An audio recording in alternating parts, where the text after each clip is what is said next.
what's going on, Liberty fans? Welcome into the A Sea of Red Liberty basketball postgame show presented by our friend Jason Porter, covering all of your residential and commercial real estate needs in the Lynchburg area. My name is Nick Kirby. I am joined by my pal, the Reverend Will Matthews at Did Liberty Win. We were hoping to bring you some postgame coverage from head coach Ritchie McKay, but unfortunately having some technical difficulties today from Liberty Arena.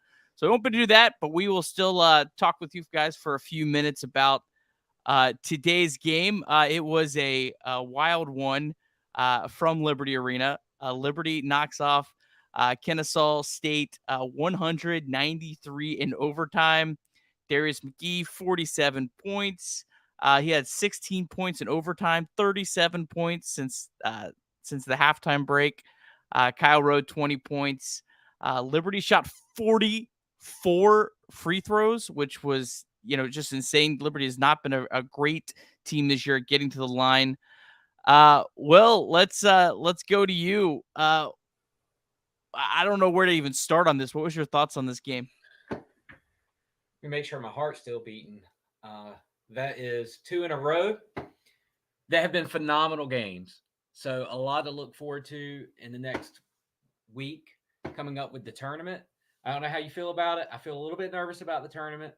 But as we get into it, I think we're either going to see a Liberty team that is really good or a Liberty team that makes a lot of mental mistakes. And, Kennesaw State's just a good team. I mean, great teams find a way to win. Liberty found a way to win this one. But props to Kennesaw State. They are a very good team, much better than 12-17, I think. So, yeah, tough battle today. Yeah, I mean, Kennesaw is a team that has been wildly inconsistent this year. I thought today they played really well, and you saw them really give their best punch. Liberty's biggest issue in this game has been their biggest issue for most of the year was turning the ball over. The positive was the last 25 minutes, the second half and overtime, they only turned the ball over 3 times. So they did seem to fix that. Again, Kennesaw State, they scored 93 points. Didn't feel like these were all cheap points. I think Liberty could improve some on the defensive end, but I think a lot of their defensive struggles in this game started and ended with, turning the ball over early. I thought they picked it up pretty well in the second half. And, as we get to ASOR tournament play, these are one and done games. I mean, it is what it is. I mean, can be a good thing or it's a bad thing. It's a totally new season. Everything you've done up to this point is wiped out. The really big positive for Liberty is they did clinch home court through at least the semifinals. Florida Gulf Coast, I don't know if you see the scores at the bottom. They won again today. They beat that Jacksonville team that have been playing better than anyone in the ASUN. That's a potential team that could line up with Jacksonville State in the semifinals, and they could, I think they have the capability of knocking them off. So I think one positive from this week, and I'm sorry I'm long-winded here. I'm still like you trying to recover from that game. Liberty played in 2 close games. They haven't played a whole lot of close games, really, not even this year, but in years past. Liberty just doesn't play a lot of close games, so that's good. And I think you saw at the end of second half, and especially in overtime, how big of an advantage Liberty Arena can be. I mean, you could feel like I was just watching on TV. And I'm sure anyone that was at Liberty Arena could tell you feel like it definitely helped the team. So, Liberty's going to have that through at least the semifinals. But yeah, I mean, these are one and done games. Any other thoughts on that, Will? Yeah, it doesn't seem like we have played a lot of close games in the last couple of years, but we've played a lot of close games here recently. We haven't always been on the winning end of those. So it was good to see a win coming in the last game of the season, getting ready to go into the tournament. You hope that gives them some confidence going forward to know that they can beat some good teams. They can beat them by a thin margin.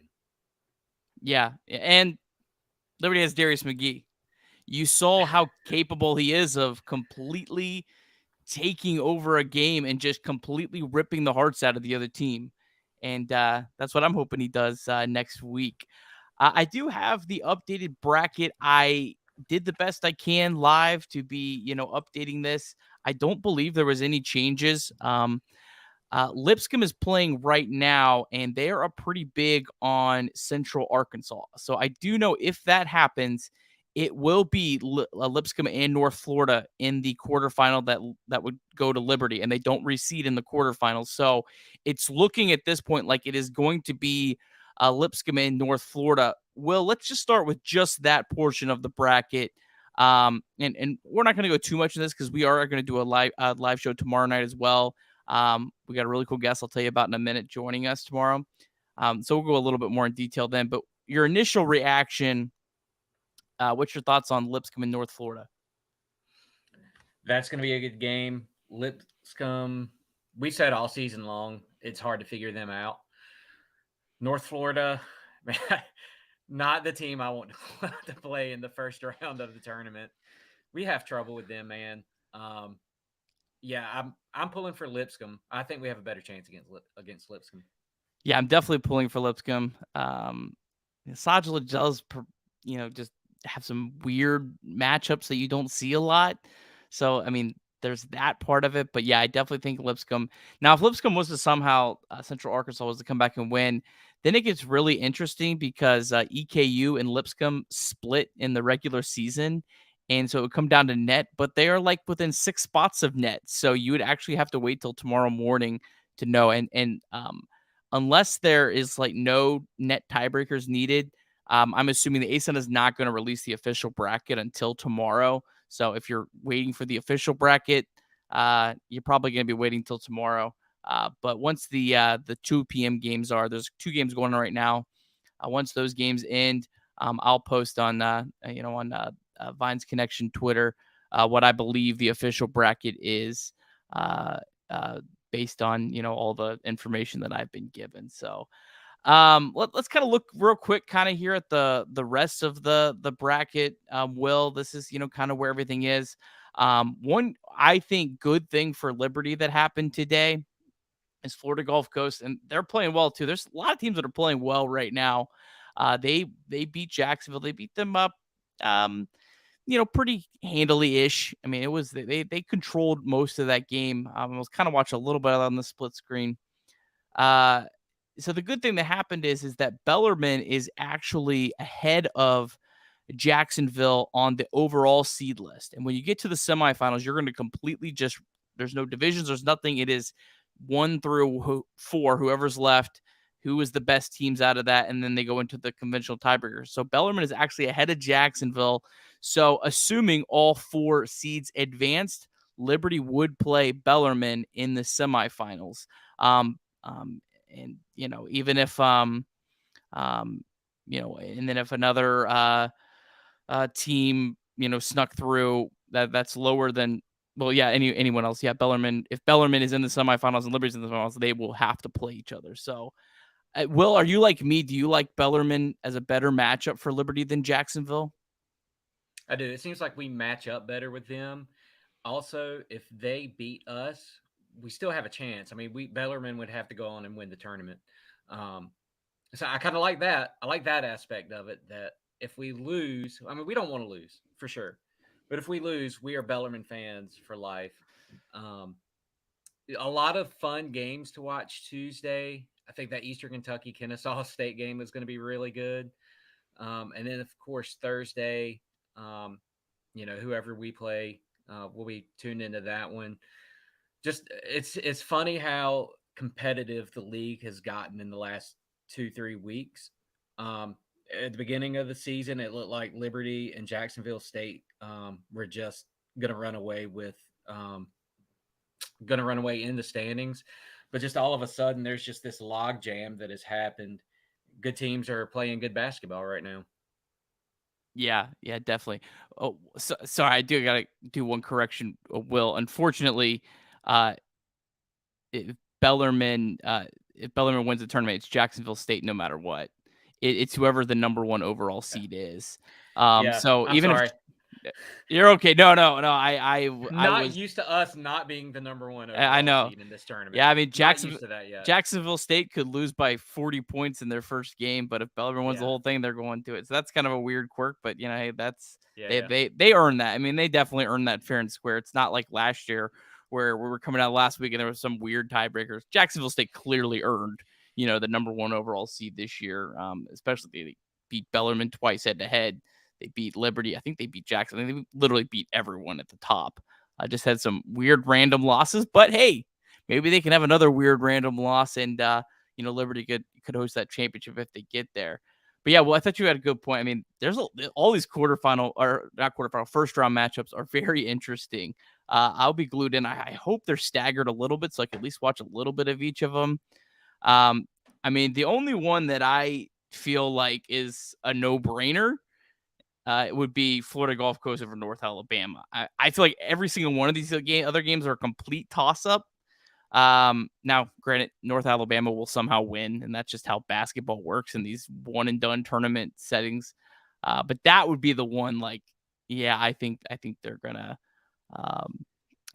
win. And then Florida Gulf Coast, kind of the interesting thing is, if they knock off Bellarmine, they're most likely going up to Jacksonville State because they are the 3. So I know if you're looking at the bracket, you see, it's pretty unlikely that Liberty would play Florida Gulf Coast, unless I guess like Kennesaw or not, I guess like Central Arkansas or someone has to kind of get through there. So it's probably unlikely they would play them in the semifinals. So I don't know where you stand on this. I think this format of reseeding is ridiculous. It's very difficult I'm sure it's difficult for McKay and staff to kind of game plan the tournament when you don't know who you're going to play. I guess you have a pretty good idea of where you're going to play at this point, but you don't know who you're going to play. You kind of don't know how to prepare except for to just work on the things internally that you can work on. I'm not a big fan of this. It's hard to figure it out. It'd be so much easier just to play straight up and down where the seeds are. I get why they do it. I get that they want to be a little bit different than everybody else. It's just be easier. Just play on a neutral court somewhere, just straight up and down, high seed versus low seed. Just make this easier for everybody, ASON. Come on. Yeah, I generally prefer just a straight bracket because I like to be able to fill out a bracket. I think that's fun. I enjoy that part of it. And you can't really do that with this unless you really think through it all, which I'm sure I'll do, but I assume those casual people aren't going to figure out who has the tiebreaker. So I don't hate reseeding with the way the ASA was doing it before where they didn't have divisions. I just feel like the combination of divisions and reseeding is really bizarre because you don't even have like a 1 through how many teams are in the ASUN? 11, 12, however many teams there are. You don't have like that list. So you have to kind of figure out who goes where. If you're reseeding and it's a, straight 1 through whatever seed, okay, most people can figure that out. That's what makes this, I think, really confusing. And I feel like they definitely uh, botch that a little bit. But hey, the good news for Liberty is they're going to have home court, through the semifinals. So in the long run for Liberty, it's not a disadvantage by any means.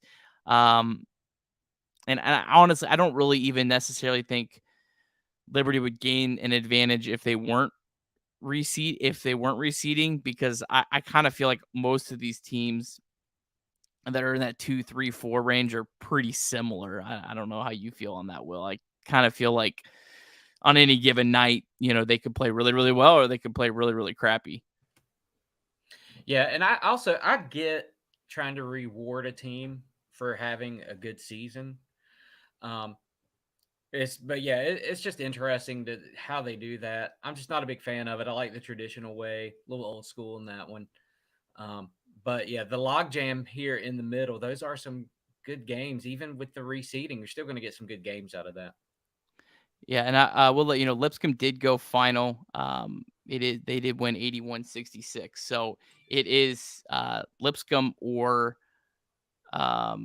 North Florida in the quarterfinals for Liberty. Liberty will play the winner, and I believe I have all the seeds right all the way through. I'll double check that here a little later, make sure I didn't miss anything. But yeah, I believe I have the seeds all the way through. Stetson lost today, so they wouldn't have moved up.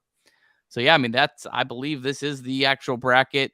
Like I said, I don't think the ASUN's gonna send it out till probably tomorrow, but I believe this is what we got. So, Will, any other final thoughts before we wrap this up here? No, just looking forward to the tournament. Senior night for Keegan and Darius. Just somebody tweeted this a couple of weeks ago. I don't know who it was, but like, how blessed were we to see Darius McGee and Malik Willis at the same time? Like, probably two of Liberty's greatest athletes to ever put on the Liberty jerseys. So it was just so much fun to watch Darius through these last 4 years. Don't know when we'll ever get anybody like him again. So Yeah, absolutely. I mean, look, they're going to be in one and done games. I mean, they're going to be home for at least the first two. So I definitely in that regard feel good. That they are going to have um, um, two home games. I definitely think I think that's a big advantage um, for sure. So we'll just see. It's gonna be a wild no matter what. So I'm always nervous though when you get to the ASON tournament. We could be 20-point favorites over Kennesaw, like I think we were last year in the quarterfinals. I was sick to my stomach all day. Like you're still, I mean, doesn't really matter how you're playing, how you're not playing. One team gets hot, they're going to probably win. So that kind of is what it yeah, is. we've seen it before, experienced that before.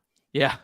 So anyways, kind of just wrapping this up as next Thursday, we're planning to do a live pregame show at 6:30. We're assuming the game is going to be at 7. They list them as TBA, but Liberty, I believe, gets to choose, and I don't know why they wouldn't choose 7 o'clock. So we're assuming it's a 7. We'll do a pregame show 30 minutes before at we assume 6:30. We'll do a live postgame show after. Hopefully we'll be able to get things worked out at the arena and get some live reaction from Ritchie McKay, and then we're gonna hope to do that throughout the ASUN tournament. Hopefully, as Liberty keeps advancing, as we'll pull for that, but we'll take it one step at a time. So I hope you guys enjoy that. Hopefully we can give you guys some insight. Did want to make sure we told you before we get out of here. Big announcement tomorrow night. We are going to have the Vines Palmcast. We're going to have Matt Warner live on the show. I am so excited to have Matt, who just called an outstanding game as he always does. Get to hear his thoughts, and then we'll get you the official bracket and kind of run through that. Maybe we'll make some picks. I don't think Matt is legally allowed to make picks since he's calling some of the games, but we can maybe get his thoughts, and definitely really, really excited about that. But for Will, I'm Nick. Thanks so much for joining us with the Sea of Red Liberty Basketball postgame show. We'll see you tomorrow night for the Vines Palmcast, and then we will see you Thursday for the Sea of Red Liberty Basketball pregame show. We're assuming it's 6:30.